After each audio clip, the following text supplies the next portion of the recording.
Right, well, hello everyone. My name's Kenneth Martin, host of the Hard Hat Talks podcast. I'm delighted to say that we're here today in the marketing suite of G4 up in Wishaw. This is a new one for us, so for all the guests and the listeners, we've decided to move our home and jump up to Wishaw here in Nicole's place. So it looks fantastic. I'm ready to get started. Today's guest is Paul McDevitt. Morning, Paul. Morning, Kenny. Great, fantastic. Paul, the premise of the Hard Hat Talks, as everybody knows, is to dive a wee bit further into the challenges that the construction industry is facing. And all the guests who come on board have got some kind of affiliation with the construction industry. I'm kind of intrigued by what was your background, maybe still is a wee bit, in terms of being interested in being an economist. And with that in mind, I think we're going to have an interesting podcast, an interesting discussion about the position of the construction industry in the UK at this moment in time. But until we get to that, if you don't mind, Paul, give us a wee bit of an introduction to yourself, how you get involved in the industry and what you're kind of doing now. Yeah. Thanks so much, Kenny. Probably like a lot of people in the industry, I fell into construction by default. I say my background's economics with finance, got offered a job in banking down in London. The wife had a career in Paisley, didn't fancy the move to London, and I got offered a job as marketing manager with a regional contractor. Said to my wife at the time, give this 6 months and then I'll get a real job. And last year I celebrated my 30th anniversary in the industry. Right. And I've had many opportunities over the years to get out of it. But I love it. It's a fantastic industry. It does phenomenal things. But, you know, it does it under very, very difficult circumstances. Mm-hmm. Yeah. Well, I've been in the industry now for, I think, maybe 25 years. Maybe even 5 years before that, you know, I was at foot in and out, going through education, etc. I've seen a huge change in the industry, and I probably look back now and think about my mentors and you know, people who brought me up through the industry talking about the changes then, and back then it was dire for them, and now I think, well, you know, look at it 20 odd years later. But I'm kind of intrigued to think about, you know, your background. One of the questions I had for you actually was that, because I don't know the answer to this one. Economics and the construction industry, there's a clear link now, and the media associates that link. But has that link always been there? Have we always had a direct link between, you know, economy and construction, and how does one affect the other? Absolutely. I mean, construction is a massive contributor to UK GVA. I think it accounts for about 6%. I think recent figures suggested that it contributes about 120 billion contribution to the UK economy. So it's absolutely central. And when you look at, you know, infrastructure, the buildings, nothing happens in the UK economy without construction being involved. You know, economically it doesn't work. Societally it won't work either. You know, the country needs a strong and thriving construction industry. So the link's always been there. Unfortunately, construction doesn't get the recognition that it really deserves, because its contribution is absolutely immeasurable. Yeah, well, I think that's testament to the fact that it was one of the first industries to open up again after the shutdown at COVID, you know, or lockdown, I should say. Yeah, the thing is, you know, I mean, I was thinking on this the other day. I've been through 3 recessions, and you know, recessions are tough. You're right, construction's usually the first to be hit. Thankfully, it's one of the first to come back out. But, you know, it suffers immeasurably. But what it has demonstrated over the years is how resilient the construction industry is, and the people in it are.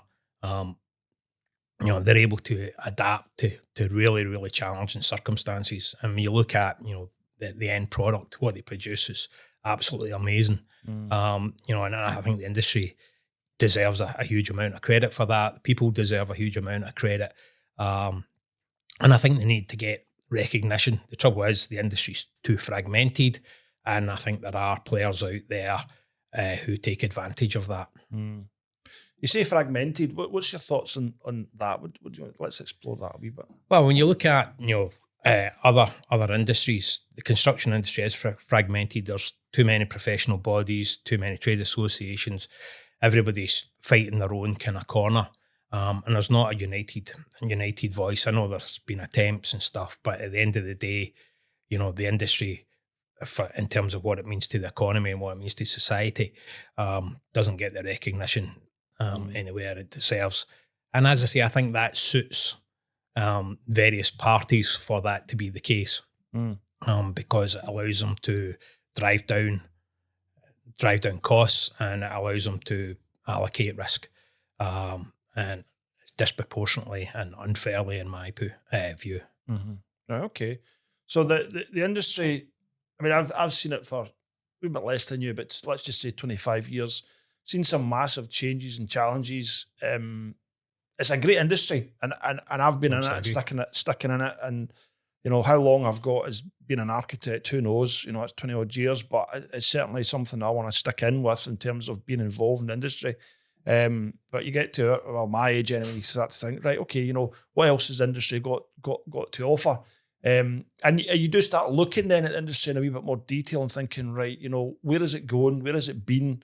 Is it still exciting? It is still exciting. There's loads of change, and that change seems to be happening quicker and quicker and quicker. Absolutely. You know, that there's as an architect, there's just far too many options out there in terms of products and materials, and you know, and that expectation that when a client comes and says to you, well, you're an architect, you should know about this, but it's just so much to know now, you know.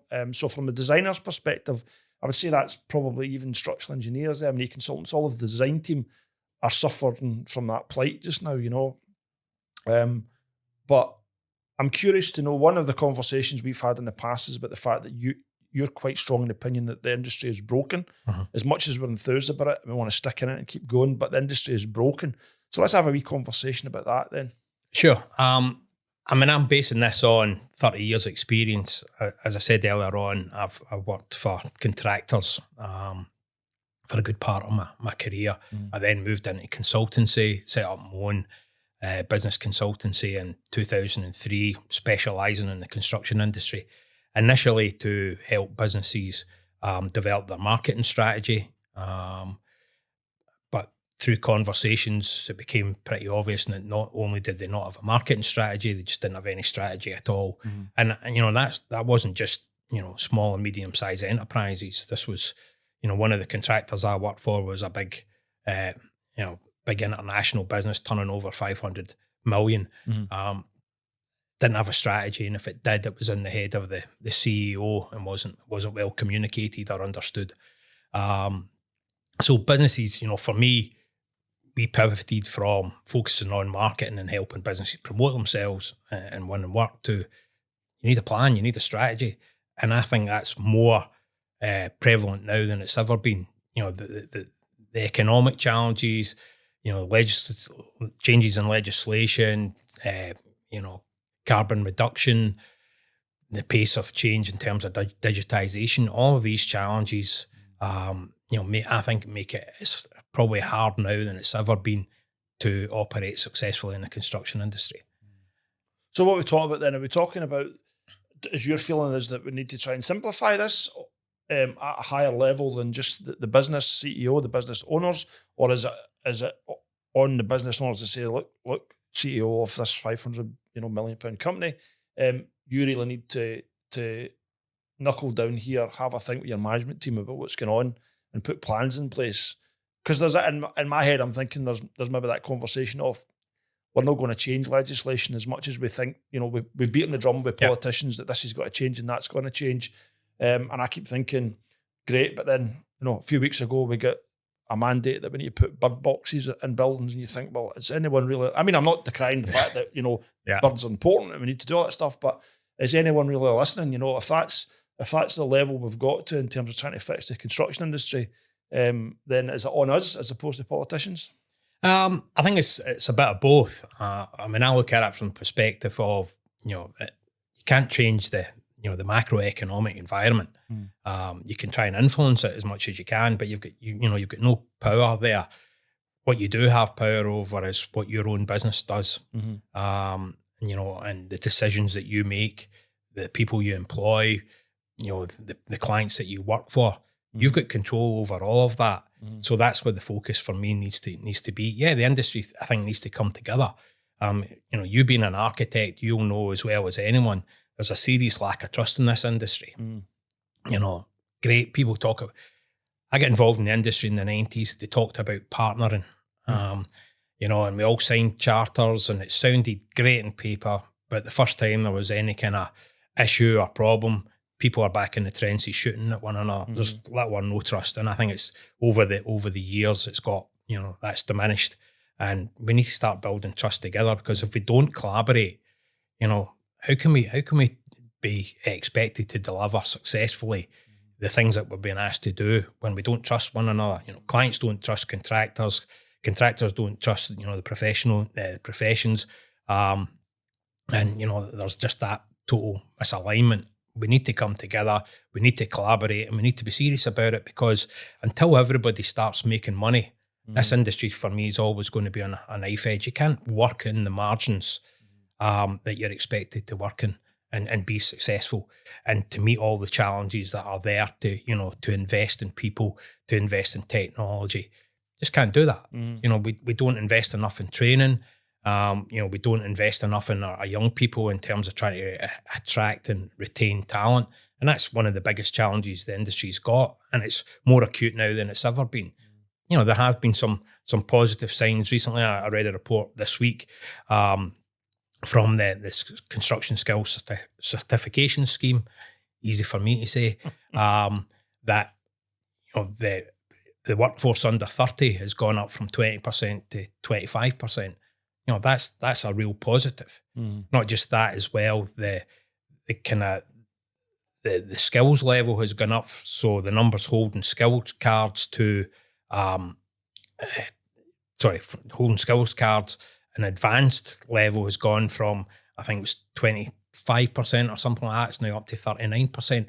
So, you know, there are some positive steps, and I you know, I talk to people a lot across this industry, and, you know, they're saying the demand is there from young people to get into the industry. The pathways and the routes for them to do that might not be, might not be as straightforward as they maybe once were, and the amount of funding available to help people get into the industry has probably been reduced. I mean, I see a lot of kind of complaints about CITB over the years, and, you know, they've withdrawn funding for a lot of, you know, companies that are paying a levy fee. You know, we need to address that. We need to flip that conversation on its head. It's not about, you know, apprentices, I think traditionally was seen as a source of cheap labour. It's not. It's an investment in your company, and it's an investment in the future of your business.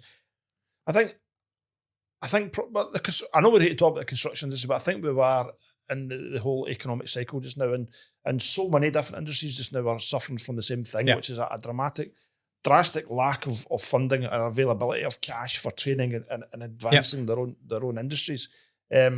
But certainly in construction, 100%, it's one of the things that keeps coming up time and time again with a lot of our guests is funding. And similarly, I reflected on one of the guests who mentioned that college courses, university courses, and education and construction are maxed out. You know, people do want to get in industry.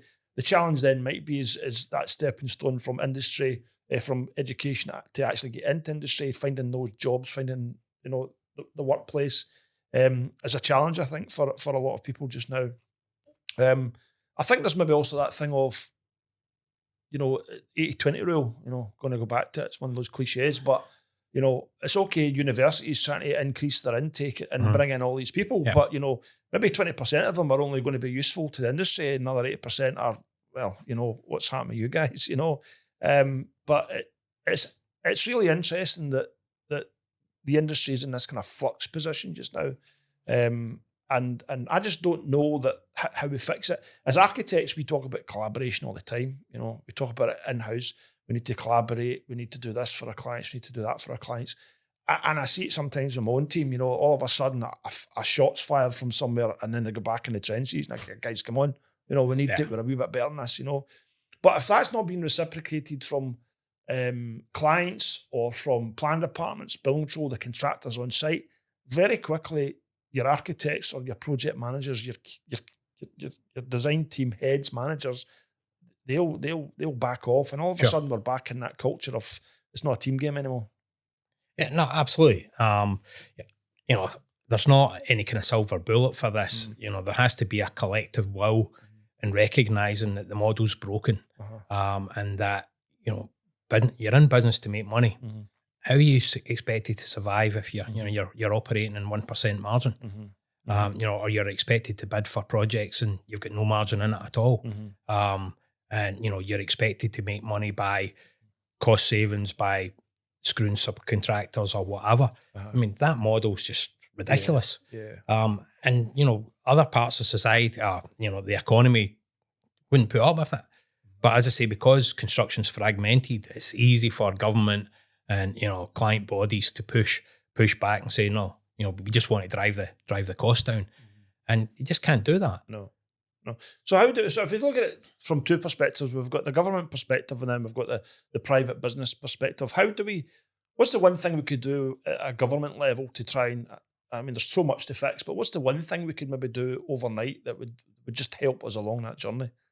Well, I mean, the government, you know, the current government, and as I say, it doesn't really matter what colour the government is, you know, we know there's a housing crisis, for example, massive demand, massive shortfall, you know, but we're not building any more houses. No. You know, the government said we're going to build, 1.5 million houses, and during across the duration of this parliament. Where's that happening? Yeah. You know, we've still got planning delays. You know, banks and funders are, you know, hesitant to invest, but the demand's still there. You know, do we have the resource to actually build all these houses? You know, in 2026, we're going to need 250,000 people in this industry to stand still. They reckon by 2032, we're going to need 1 million. Where are they coming from? Yeah. You know, so what I think will make government and client bodies wake up, it's like any supply and demand. The demand's there. See, when there's a real shortage of supply, then, you know, I was talking to a client of mine recently and I'm saying, see, in the future, businesses that have the resource are the ones that are going to thrive. And the challenge of being a business now is, how do you create that environment where the people around you thrive? Because if they thrive, you thrive as a business. And that's what we need to look at. And that's, you know, you as a business leader, that's all you've really got control of, is what you do, the decisions you make, the people you employ and what they do. So, you know, if you get the right people with the right kind of attitude, you know, and, you know, you work with the right kind of aligned clients who appreciate it's not all about cheapest price. You know, it's about quality. So there are client bodies out there.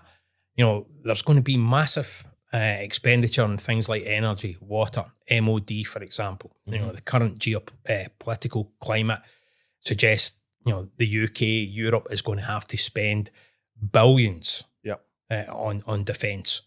So that creates masses of opportunity. It does create opportunity, but it also, that money's not coming from, you know, a magic tree somewhere. So it's going to create a bit of scarcity in other areas of the construction industry.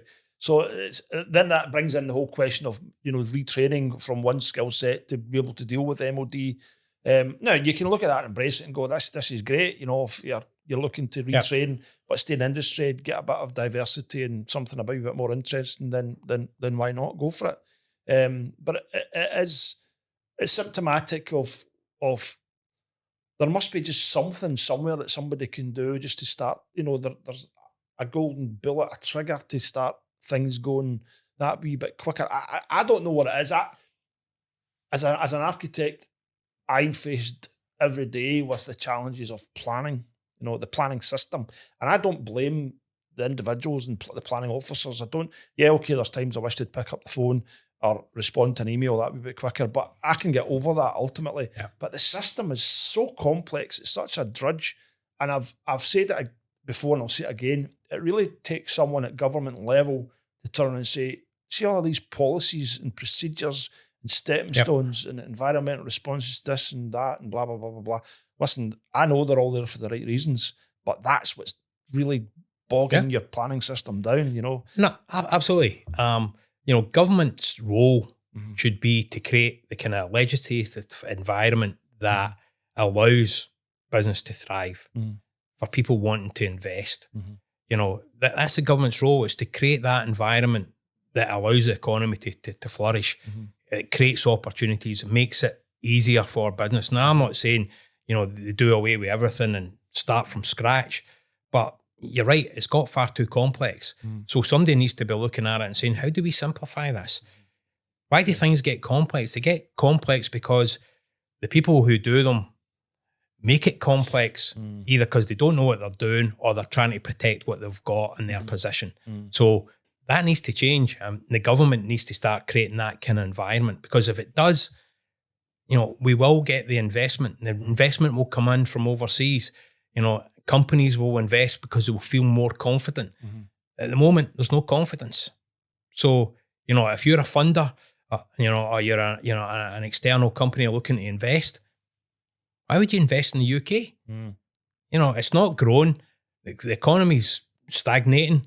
And it doesn't look like, the current government, and I say I don't want to get political about this, but, it doesn't look like the current government, despite all their claims that, they're going to grow the economy. The economy's going nowhere. Yeah. Well, we need to call them out. It's not a political show, but at the end of the day, we need to call them out because they do have a huge influence in the construction industry. So it's one of those things that we just need them to start listening. If they get their act together, you look at Ireland, much smaller country than the UK. The economy's much smaller. That's the only country in Europe that's producing a surplus, and it has done consistently. That economy's growing. The standard of living there is growing. I was over in Dublin 2 weeks ago. The place is jumping. Don't get me wrong, it's got to be one of the most expensive cities in Europe. Yeah. It's unbelievable, the cost. But I happened to be at the Guinness tour, and I was in the viewing gallery, and I'm looking out, and I'm counting tower cranes. And in one view, I seen 22 tower cranes. In Glasgow, in a good year, you might count 15, and that is the whole 360 view. This was 190-degree view. 22 tower cranes. The amount of construction work going on there is unbelievable. Why? Inward investment. Why? Because the government has created the conditions that allows business to thrive. And that's their job. Yeah. That's their job. Yeah. Create the environment that encourages investment, that encourages confidence. And at the moment, we don't have that.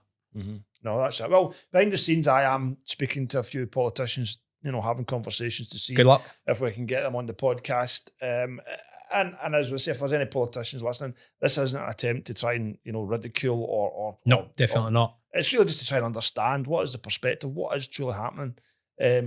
Last night I read an article, and I forget, it was on LinkedIn, from the head planner in Scotland, stating what's happened over the last 12 months or so in terms of trying to improve the planning system in Scotland.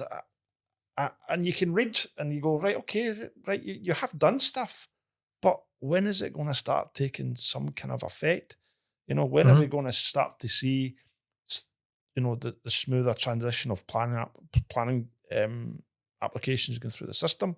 When will these things hit site? And it's a bigger and that's probably not fair in the planning system, because getting these things on site is much more complex than just the planning system, But it's just not happening. It's just not happening. So we've tackled a wee bit about the government level. Thinking now about private businesses, construction companies. Now there's a whole range of, there's your multinationals, all the way down to your small businesses, which, a couple hundred employees is classed as a small business, all the way down to your kind of one-man van guy. And you think, right, okay, so construction is quite diverse and complex from that perspective. But if there's a simple one-trick pony that a business owner in the construction industry could do just to get started and trying to fix things, to try and get to a better business model, what would that be? Yeah, I get paid quite a lot of money for consultancy doing that, right, okay. So I'm not sure I want to. You're right. There's a lot of diversity. 99% of the industry is made up of SMEs. So there's very few really, really big organisations. I've worked with over 300 organisations in this industry over the last 30 years.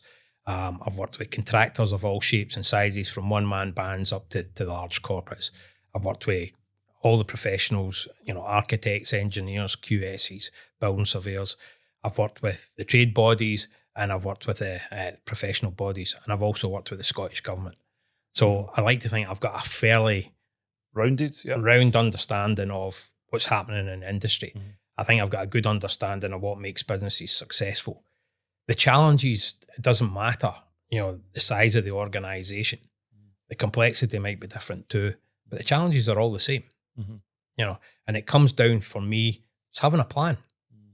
It's not good enough having a plan up in your head. The plan needs to be written down and it needs to be communicated. You need to understand firstly and foremost, what's the values for this business? What does it stand for? What is it you want to achieve? What's the direction of travel?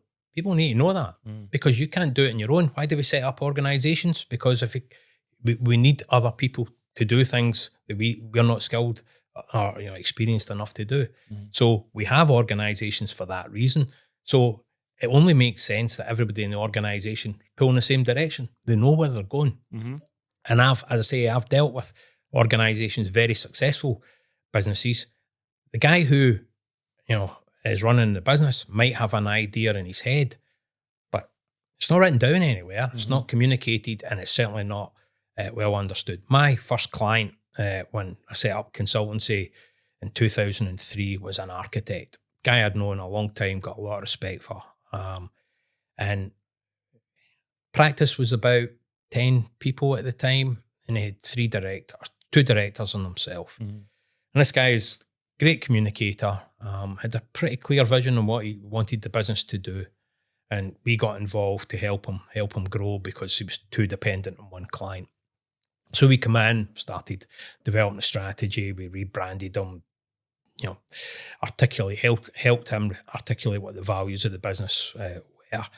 And, we're sitting down with the 3 directors and saying, what do you want? And we interviewed them individually. Not one of them had the same overall goal or plan.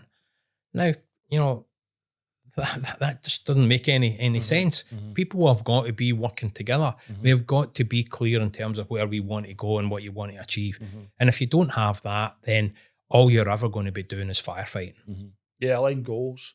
Well, you could say that that's not just construction businesses, but that's businesses typically, that they don't do that. And I've wrestled with that one over the years as well. It's just what's next and where are we going, and does the team understand it, and then you think you've done enough to get them on that path. Then the next year you have the same conversation. We forgot that's what the goal was because we're too busy doing the do. But absolutely, but that's that's serious. See, when you're really busy, that's when you should be doing more in terms of the strategic planning and looking at where you're going and being much more selective in terms of the people that you work with. See, when you look at businesses that are really successful, they get a really firm set of values that the business leaders believe in and instill. The people within the organisation relate to those values. Not just that, they're aligned with their clients and they work with clients that have, and share those values. Because, if you're trying to produce quality and you want your people to produce quality and that's what you're driving, why are you going to work for a client who's only interested in cheapest price? I mean, there's just a total disconnect there. And it's never going to be a relationship that's mutually beneficial. So, it's about being selective. It's about having that clear plan, what you want to do. And we worked, myself and my old business partner, we worked for a client a long time ago. And we did, very much focused on the values. We worked with the directors to, get them aligned, to create a strategy, to create that kind of vision. And these guys, set their stall out and said they wanted to work with blue chip clients, and it was all about quality, and it was high-end refurbishment and work that they kind of did. I was talking to 2 project managers tail end of last year, and they're both saying that their clients have said they want to work with this particular contractor. That contractor is saying, we're too busy. So they're in the position, don't get me wrong, didn't happen overnight. It's taken a long time, a lot of investment and, a lot of effort. But the clients have now come back and said that they're happy to wait. That's a good thing. Phenomenal. Yeah. So it can be done. And there are always clients out there who are happy to pay a premium for a quality service. even in recession, you've got that. Recessions are tough. There's no doubt about it. But they create an opportunity too. There's plenty of opportunities out there. You might have to work a little bit harder to get them. But what recession does too is it clears out the kind of poorly performing businesses that are hanging on by, their fingertips. And that, again, balances out the industry in terms of, there's too much supply in a lot of cases. And they're doing nothing to differentiate themselves. The businesses who have got a clear plan, have got a clear offering that clients value, they're the ones that can do success, can be successful. They're the ones that can charge premium, prices for what they do. And they're the ones that build long-term relationships. And that is within the control of the people who run those businesses. And that's what businesses need to focus on, regardless of their size. So we had that conversation with Pamela at the last podcast where she was talking about, businesses trying to get business from tier 1, tier 2 contractors. Yeah. The conversation that, you need to set out your stall and be specific about what it is you do. Don't be a generalist and just try and do everything for everybody, because then you're definitely on a ride to smaller margin, So it is one, and I've went through that with the business as well over the last 18 months, 2 years.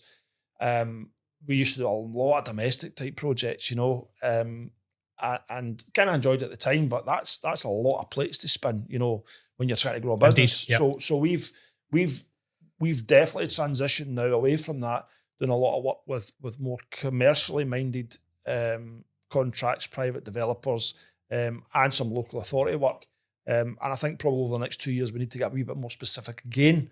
But what we've done so far has worked to take us away from doing as much domestic work, So we're pretty okay with that. Mm-hmm. And we're starting to create a margin, which is great, because architects are notorious for agreeing prices, thinking there's a margin in it, and then just spending far too long on the drawing board. I will do another drawing. There's another drawing we can do, and before you know it, your margin's just in the toilet. Yeah, who's paying for that? Who's paid for that? That's it. Well, usually the business owner. Trust me. Yeah, no, absolutely. Trust me, the business owner. No, that's interesting. That there is that whole thing then of getting government policy change, people coming, putting their head above the parapet and making change at that strategic policy level. And then there's the private business owner who really needs to sit down and focus and communicate to their team about what the business goals are so that they can fit their niche into that construction industry model, and hopefully drive a profit and improve the construction sector. I mean, as I say, I've been through three recessions. Obviously, the financial crash in 2008. We loved that one. I mean, absolutely existential. Yeah. And the COVID pandemic. Nobody's been through that, and kind of live in memory. Lots of businesses went to the wall, but see the ones that survived, they demonstrated they've got unbelievable resilience, and the businesses, there are businesses that actually thrive through both of those periods. Yeah. Why? Because they had a really good plan, and they employ really good people, and really good people can think outside the box. They can come up with solutions. They can adapt. It's not and if you go back to nature, it's not the strongest or the fittest that survive. It's the ones who can adapt most. And the trouble is, most businesses and most business leaders, particularly within this industry, they're technical. You're an architect. You're good at what you do. And as your career progresses, you start to, manage projects, you start to manage teams. And that's fantastic. But what training have you got to manage teams? Yeah. What training have you got to lead a business? There's no training. No, that's it. I think you're absolutely right. I started technically, I would argue, very competent, always had a passion or interest in getting involved in business, which is why I did it. And I've learned the hard way, probably because I had no margin to go and invest in myself or invest in my team, which is maybe like a lot of other business owners. So I am where I am in my, if you like, my leadership journey, and am I great at it? I don't know. I think I'm okay at it. Yeah. But interestingly enough, I kind of stepped away from the tools there for the last 18 months or so to try and pivot the bit. I'm going to use that word pivot. I hate that word. It was all used all the way through the COVID thing, wasn't it? Anyway, so we changed the business and we're now where we want to be in terms of not doing domestic work. We got so busy that I thought, gosh, I need to get these projects done. So I jumped back on the tools to find that actually I'm now no longer the technically competent architect. Well, I don't want to be the technically competent architect I used to be. Yeah, I'm still competent. I'm much more interested in going away and developing the business and becoming a leader and managing, etc. So there's that kind of whole mindset thing as well. Yep. You know, so that's where I'm at with that kind of stuff. I mean, don't get me wrong. You know, the industry is struggling for talent. But you know, you've got to have. You know, you're saying you got busy, so you jump on the tools. Yeah. Great. Did you put your margins up? We did actually. Yeah, we did put our margins up, and the bank balance is looking healthier now than it did in the last 18, 20 months. We definitely did.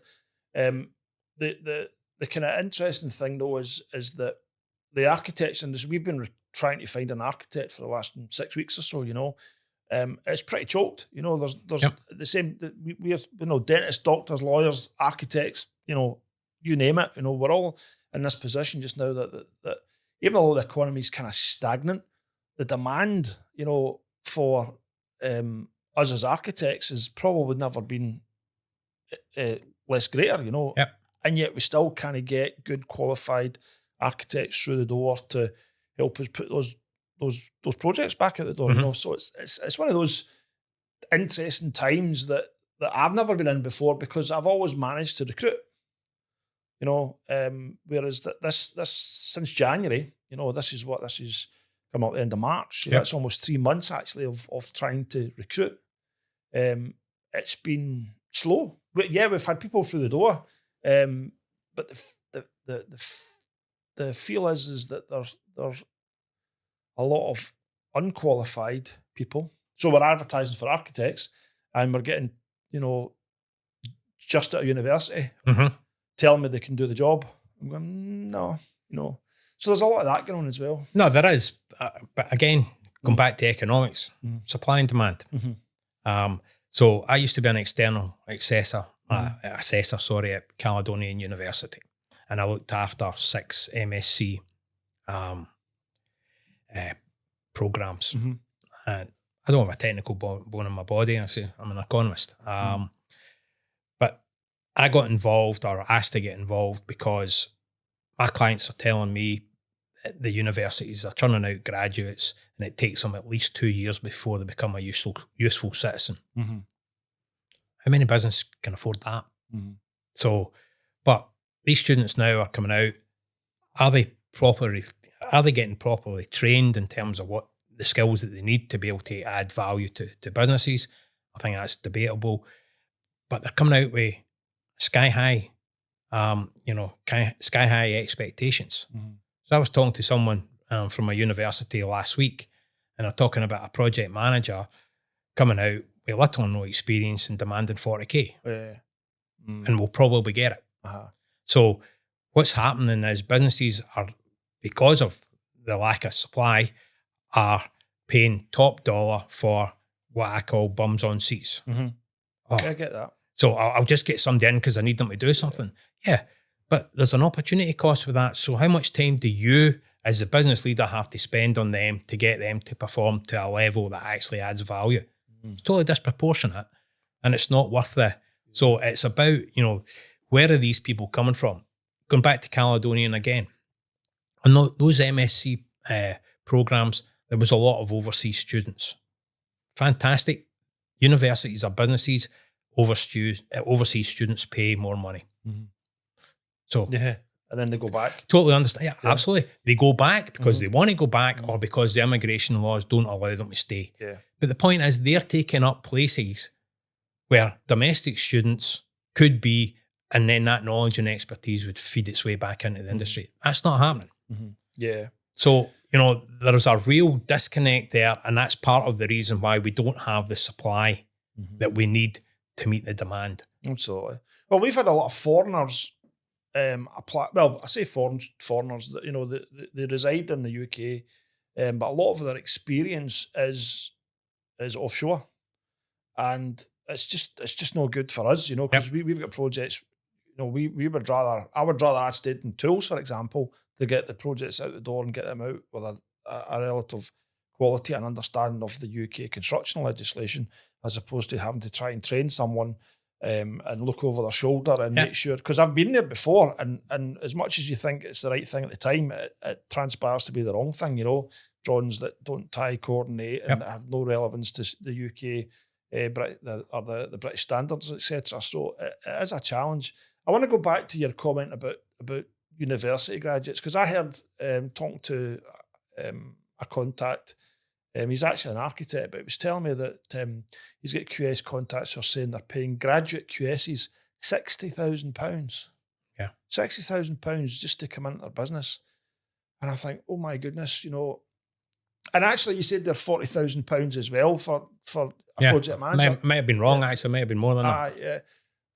I actually don't think that £40,000 is a big salary nowadays when we think about the cost of living, etc. And I think what my team are on, and I think, my business would struggle to pay my team any more really than what they're on. And I look at what they're on relative to the market that we're in, and they're paid pretty much what the market says they're due to get paid. And I'd love to pay them an extra £10,000 or £15,000 more. But getting the work, getting the margin, it's just impossible. That's what we're finding anyway. I've been in this industry 30 years, and it's easy for me to sit this side of the table and say, this is what you need to be doing. Yeah. I'm not living and breathing that. I'm not the one taking the risks and all the rest of it. So, I totally appreciate that. But, there are opportunities out there where you can make a bigger margin with certain clients. Yeah. You just got to go and find them. Yeah. People who value what you do. Yeah. You make better margins on projects. Yeah. You attract more talented people who have got that resilience and that adaptability. Then your business will grow, and you'll be able to keep that momentum going. But it comes down to getting that alignment. I mean, if you're working for a client who's constantly looking to just keep driving your costs down, then I work with clients, and again, I like to simplify things. You've got A, B's, and C clients. A clients are clients who value what you do. They have a portfolio of work. They value quality, and they're happy to pay a premium for the quality service. Yeah, they're the clients you build your business on. And if you're lucky, you might have 2 or 3 of them in your business. You've got B clients who, a bit more cost conscious, but, still value quality and, are pretty decent people, pay on time, all that kind of stuff. And then you've got C clients who are only interested in, lowest cost. Businesses have got too many C clients. The B clients, they need to be trying to convert into A clients, and the A clients, they want to be protecting and making sure they're getting the service. And people just don't, maybe subconsciously they do, they take these things into consideration, but they need to be much more strategic about it. Because if your business has only got C clients who are constantly pushing you to come up with savings, and you can't make a margin, then your business is going to struggle. Well, because you're just always going to be treading water. Absolutely, we went through that, and we've definitely fixed things in the business. But it also takes me to the point of the margins that's in the construction industry generally. Because ultimately, I see it and hear it a lot about construction companies pushing for a turnover. Every year they were pushing for a turnover. I go, well, surely should be pushing for a profit margin, not the turnover, because 1% of, 500 million isn't a lot of money, and there's a lot of risk because you're only 1 month away from sinking your company in terms of what reserves you've got in your bank account, So I do think that some construction companies, the management of some construction companies have failed themselves from that perspective. And actually, when you mentioned about COVID and a lot of good business comes through COVID, they pivoted, they made ends meet, they probably furloughed people, etc., and they got through, and some of them came out quite strong.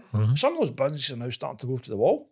Yeah, absolutely. Because things have turned on them. No, they have. As I say, maybe the mix of clients is wrong, or the client's pipeline is volatile. I had a client who did a huge amount of work for the NHS. Was it last January they put on a kind of moratorium on the capital expenditure? At that point, that client had 60% of their business with the NHS and was looking at some really, really tough decisions. Now, absolutely great credit to them. They decided we need to diversify. We need to use our expertise. We need to use, the quality of people we've got and get out there and create other markets for ourselves. And they've done that. And they've turned it around. And I guarantee you, a huge number of other businesses faced with that scenario would have gone to the wall, because the guys in charge, business is great when things are ticking along quite nicely and you don't have to think too hard or, be strategic. It's the businesses when things change that can adapt. And, I keep going back to that. You've got to be resilient. You've got to be able to adapt. And the smartest people can always adapt. Yeah, that's it. I remember years ago I was involved in a business. I won't mention the name, etc. But I was involved in a business, and we as a team we reached a milestone, and we all sat on the beach, not realistic, but we all sat on the beach with our pina coladas, thinking, hey, watching everybody having fun, blah blah blah. And then 4 or 5 months later, it all went Pete Tom. I thought, why was that? Why did that happen? It's because we were sitting on the beach. The teams that then came on and did well went back out, started swimming again. Absolutely. They started surfing. Well, I was talking to the managing director 6 months after, and they were already back on track. And I said to him, what happened? And he just said, we got complacent. We thought, we're just taking this for granted. This work was always going to come in. And that's all it takes is one disruption. And then what do you do? And as I say, what he was able to do and his management team were able to do was respond. But the vast majority of businesses, and certainly that I've come across, and I'm talking about successful businesses, don't have a strategy, don't have a clear plan, don't know how they actually add value. And then if there's a shock to the market, they don't know how to respond. And I've seen some really, really, really successful businesses who are still here today. And you're sitting thinking, this is by luck, more by luck than by design. And it just so happens they've got a product or whatever it is that, there's demand for, and the demand's been pretty consistent. So, it is about being clear in terms of what it you want to do, who you want to work with, back to the values. Work with like-minded people, because like-minded people will stick by you. If you've got people in your business who share your value system, then they are more likely to be engaged, and more engaged employees are more productive. So here's a question for you then, because I hear this in the construction industry and other businesses, I must admit, but let's think about construction. What's your view on the premise or the thought that the businesses should niche, become really specialist in something? What's your thoughts on that? Yeah, I can understand, that way of thinking. There's a danger, but you just become too specialised, and I say all it takes is a shock, and your client list, because you're specialised, becomes less and less. So it means their importance to you increases. So all it takes is one of them to suddenly stop, through no fault of yours, to stop spending money.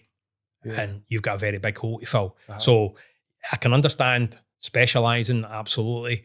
But I think, you can't be all things to all men. No. So that, just being a generalist means that, when times get tough, all you're competing on is lowest price. And nobody really wants to be there. That model is suicide. So, I can understand specialising, but for me, it's about quality of service, adding value, providing what clients want. And I think, you do need that kind of diversity, because, it's all about, as I say, about adapting. And if you're just working with, a very small niche group of clients, where's the new learning coming from? Yeah. And there's a danger you don't get that. So then when things in the marketplace change, somebody moves on, you've got a great relationship with that person, they move on. If you're lucky, they will take you with them when they go to their new place. But sometimes that doesn't happen. So I've seen businesses ticking along really, really nicely, doing well, everybody's happy. Somebody moves on, nothing they can do about it. That the work business dries goes up, with them. and then suddenly they're firefighting. Yeah. It's always a risk, I think, and particularly with smaller businesses, that's always a risk as well. I mean, one of the things I should add to that, if you're going to go into a niche, make sure it's a growing niche. Yeah. There's no point in going into a niche that's starting to decline. You're too late. Get into a niche that's getting at the start, and it's a niche that's going to, there's going to be massive demand for. Then, Yeah, and I think also something that maybe that niche goes across different sectors. So you don't want to, like, I can only relate to me as an architect. I don't want a niche in doing hotels. I might want a niche in doing, for example, high-end commercial interiors in hotels and other types of buildings, office buildings, etc. So I think that there's a danger that you to pigeonhole yourself. You just need that industry to suffer for whatever reason, and then your business is no longer. Absolutely. Yeah. I mean, you look at sectors like the office sector, private housing. I mean, those sectors have been hit really, really hard. Yeah. And they're starting to emerge. But I mean, if that was the the core of your business, going to be tough. Going to be tough. Yeah. And how do you transition from if you're doing high end offices, how do you then transition to fitting out schools? Yeah. Well, I can only imagine actually that since COVID, and there's a whole shift in the working pattern of the human race. This flexible working from home. Yep. We can see all over the place that there's offices that were worth millions now worth peanuts. That the marketplace is flooded with these things. Albeit if you try and buy something like kind of smaller office, they're harder to come by. But there's plenty of big offices sitting empty, and you do start to think, as designers, as people who are involved in the industry, how do we now think about, let me think. We spoke about trying to fix the construction industry, but trying to fix the construction industry towards what? Because ultimately we're trying to create a goal that we think is our goal, but actually it's a government goal. We're all inflicted with this sustainability thing. Sure. So some of us believe in it, some of us don't believe in it, some of us believe in it more than others. Some of us want to believe in bits of it, but ultimately we're all going down this journey to try and deliver it. And ultimately that's going to rely on people like you and I and in the construction industry to get a shit together and say, right, this is how we're going to do it. So that kind of brings me back to the premise of, we spoke about the construction industry being broken, and you've explained why you think it's broken. But in your mind, briefly, what do you think the construction industry would look like if it was working great? That's a good question.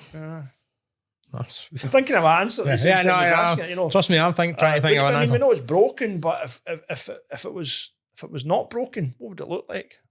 I think the construction industry would be much more dynamic. I think it would be a very attractive career destination for young talent. I think it would add much more value to the economy, to society.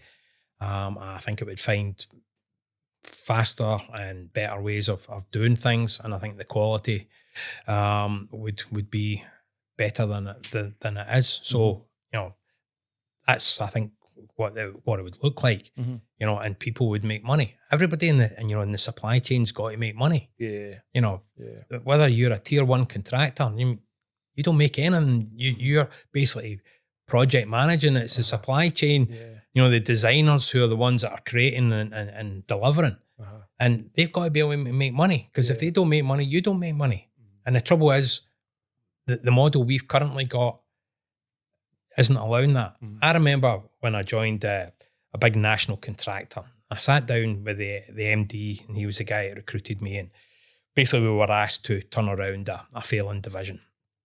And I sat down to him and I said, explain to me how we make money. And he said, quite simple, son. We take more money in than we pay out, and we live off the interest. And we hope that the projects we've got more that make money than don't. And I'm sitting thinking, what? So this is not about individual projects making money. we don't set our stall out for every project to make money. As an economist, I just don't understand it. And I actually left that meeting thinking, my God, what am I doing here? And don't get me wrong, this contractor, we turned that business had been losing £1 million. We got it really, really focused. I was part of the new senior management team, got the business focused, got really, developed a kind of strategy, identified clients that we wanted to work with, and we grew that business. And from, being, basically a basket case, we turned that business around and it became the best performing division in that group because we had a plan. We then started to work with like-minded people who valued what we did, and the people in the business knew what was expected of them, knew what the standards were. And that makes a massive difference. Yeah. Great. Okay. Is there anything that you haven't mentioned so far that you really want to get in before we... Well, I mean, I obviously want to give a plug to one of the other hats that I wear. I'm programme director for the Scottish Construction Summit, which is taking place on the 22nd of October at the SEC. This is on the back of the first event we held last year at Strathclyde University. And the whole kind of premise of that is about industry transformation. And we've looked at that industry through 4 kind of key themes. So when I asked to get involved with the guys from Scottish Construction Now, I went away, spoke to people I know across the industry to get kind of feedback, try and understand what the real issues are. And we broke it down to recruitment and retention, sustainability, digitisation, and a commercial model. So we have got speakers now coming from all over the UK, in fact, even international, to look at how do we change that? The inaugural event was very much about the why you need to change. This event in October is going to be very much about how, this is what you need to do. These are some of the specifics. So, we're getting a great response, to that. It's a free event. We're looking to attract... I'll get a free ticket then. Absolutely. I can guarantee you. That's in the post. I can guarantee you a ticket. So it's a free event. We've got, specifically, we've got a talent hub where, we are working with, the colleges, the universities, SDS, Powering Futures, developing the young workforce, and looking at, how do we get that engagement with, and we are, to be fair, we're piggybacking on a lot of the good work that these organisations are doing. But what we're hoping to do is create that kind of show case where, it'll be probably the biggest kind of recruitment event within the industry in 2026. So, it's something I passionately believe in. This industry is a fantastic industry, as I said at the very start. Otherwise, I wouldn't have spent 30 years had I got out and done something else. But I love it.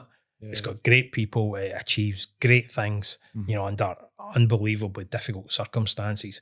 And, I take great pride with, the people that I work with and, the teams that I've been involved in. It's a fantastic industry and, it needs to get the recognition it deserves. And it can only do that famous, the big word we talked about, collaboration. We all need to collaborate. That's it. Well, I assume you'll have some kind of fact gathering after that conference, and you'll be able to pull together some kind of synopsis. So maybe what we'll do is we'll book you in to come in maybe December sometime, and we'll have a wee chat about the learnings from that. That's what it's about. I mean, we did the summit last year. We captured all the kind of data. We've analysed that, and what we want to start doing is pulling together some events, round tables where we bring industry people together and start disseminating some of that information, because it's only, as I say, by collaborating, sharing the knowledge, that this industry will improve. Great.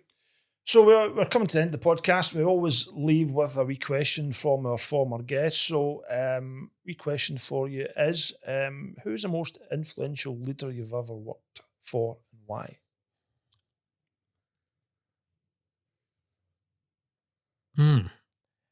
There's 2 guys, one a long time ago that I worked with when I worked for the national contractor. Right. I'm going to name him. A guy called Mike Levac. Right. He was a kind of director for the division I worked in, and he was just brilliant at motivating people. He got the best out of people. He gave everybody autonomy to get on and use their talents, and he just created a brilliant. I actually, I reflect back on it. It was a high performing team. Mm-hmm. So he was phenomenal and had an absolute big influence on me. I hope he doesn't mind me mentioning him. And another guy I worked recently when I used to be on the UK board of a major global technical services business, and the guy who was the chief executive of that UK business, again, Scots guy, very similar background to my own. We both did an MBA at Strathclyde, right. And again, just his understanding of, I think it was 6 different divisions there. His understanding of all those businesses was amazing. And again, he gave people their place. He let people, develop and flourish, and he was unbelievably supportive. Mm-hmm. So yeah, both of those guys had a massive influence on me. Yeah. Over the years. Still in touch with the chief executive of that company. He's now away doing his own kind of consultancy and non-exec director roles, which I kind of do as well. So he's still a very useful sounding board. And I've been fortunate, throughout my 30 years in this industry, I've worked with some really, really good people, and I've had some really, really good mentors. Mm-hmm. And I think a lot of business leaders would benefit from getting that external perspective, and somebody there to help them develop their thinking and obviously challenge their thinking too. Yeah, and obviously something that you promote when you're in working with these companies as well is leadership and setting your stall out and absolutely going for it. Yeah, great. Okay, well, you don't know who our next guest is. I don't want to tell you, but have you got a wee question you'd like to leave for them?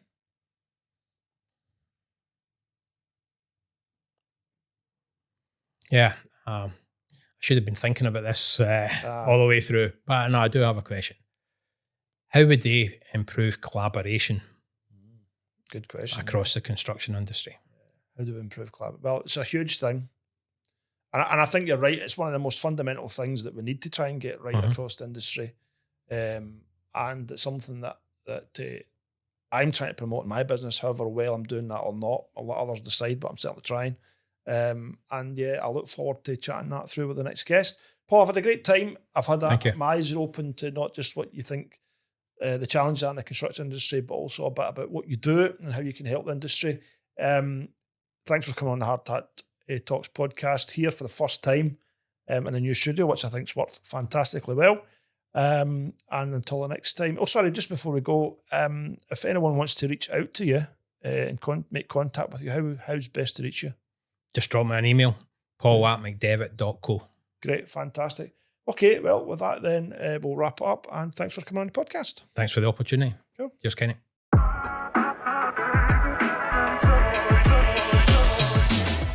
Thanks for tuning in to the Hard Hat Talks. If you enjoyed the conversation, don't forget to hit that subscribe button, whether you're listening on Spotify, Apple Podcasts, or wherever you get your shows.